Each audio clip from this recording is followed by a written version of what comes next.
Pemirsa, kita sampai di ujung acara. Sekarang giliran Ketua Umum Tim Advokasi Pembela Agama, Kapita Ampera. Ada dua hal yang menjadi Oh ya. tumbal hari ini. Kita tumbal dari ketidakmampuan PLC tampil di TV. Dan kita juga tumbal dari residu pilpres yang tidak pernah tuntas. Kalau pakai bahasa Bah Rejo, ternyata di Republik ini kita tidak boleh menari di warung di mana kita minum. Bagian kita kehilangan kecerdasan dalam memakai media sosial sebagai messenger maupun sebagai media informasi. Ini terjadi kritis terhadap hati dan budi, terhadap pikiran, akal budi. Maka orang berlomba-lomba menginformasikan sesuatu yang absurd. Yang kita sebut hoax, yang belum diverifikasi kebenaran. Atau orang mengeluarkan kebencian, kedengkian, amarah yang mungkin tidak mampu dia salurkan di alam nyata, maka disalurkan di alam maya. Tetapi mereka lupa ada risiko di balik semua ciutan dan chat-chat dan sebagainya itu. Disitulah kita terjerembab kepada banality of feel, kedangkalan berpikir sebagai manusia. Seharusnya sampah elektronik ini tidak terus-menerus terpelihara jika negara ini mampu dan bijak melakukan moratorium terhadap itu. Tetapi dalam asas demokrasi, maka semua orang diberikan jalan untuk menuju terali besi. Inilah realitas kita hari ini. Yang kedua adalah bahwa sebagai umat beragama kita kehilangan hospitality, keramahan. Dalam menyikapi sebuah pemikiran, sebuah journey spiritual. Kita kehilangan kata maaf dari segala kekurangan yang Allah takdirkan kepada kita bahwa kita manusia yang lemah dan penuh kekurangan. Tapi kita akan mengambil satu sisi dari Asmaul Husna yang bermuat kata jabar kekuatan, tapi melupa kata jamal keindahan atau kelembutan.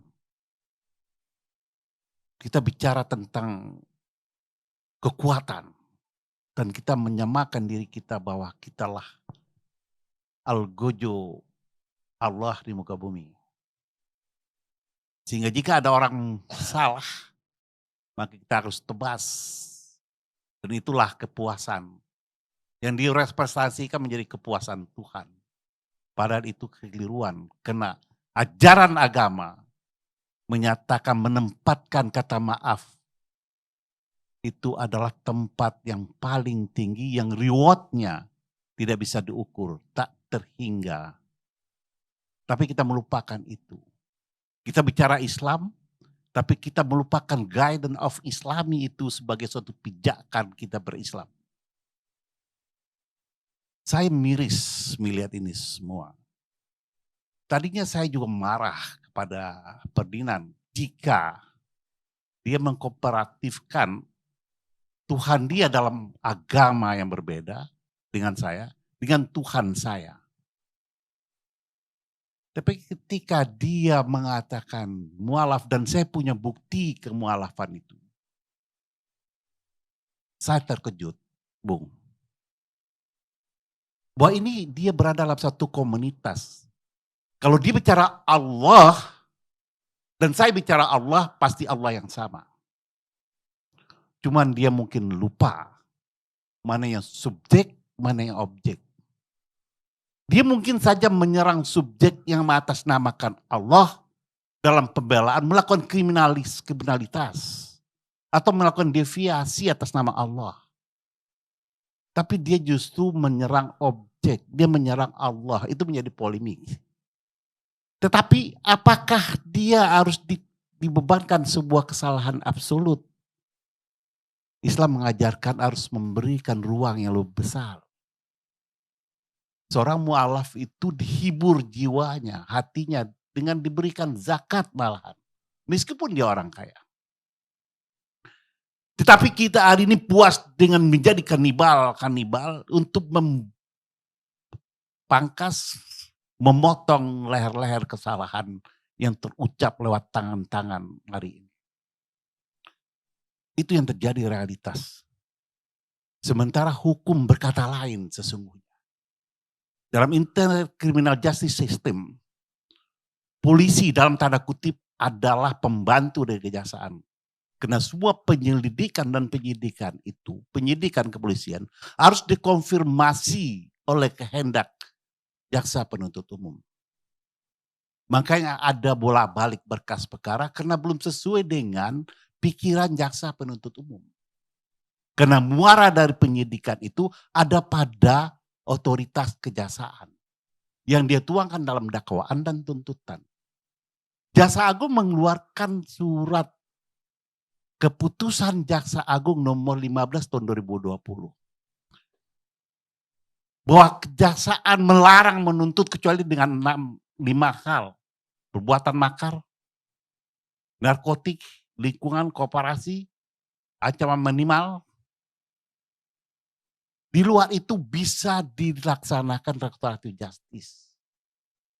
Kalau kejaksaan dia konsekuen dengan peraturan kejaksaan, maka ini tidak bisa dituntut Tayan ini. Itu yang pertama. Tapi dengan siapa akan dialogkan? Apakah dengan pelapor yang merasa sebagai umat Islam atau sebagai orang yang tersinggung? Kalau dia berkaitan dengan agama, siapa yang berhak punya legal standing di situ?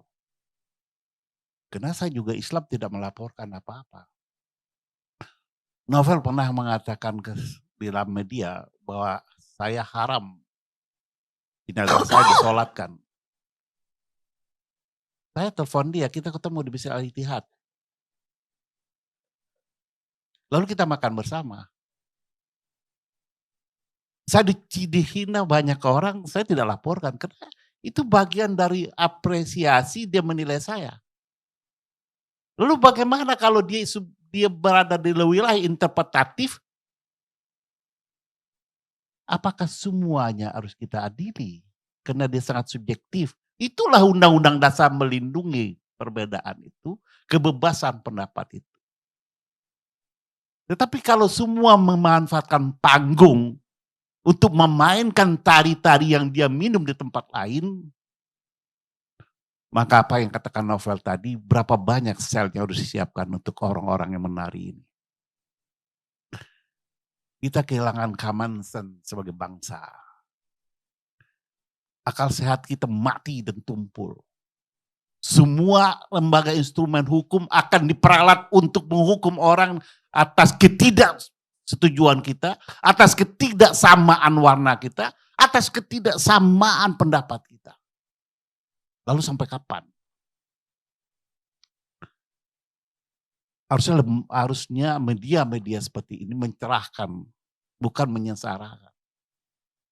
Tapi kita terjebak dalam black hole yang dibuat oleh tangan-tangan dan pikiran kita yang minus belas kasihan, anxiety.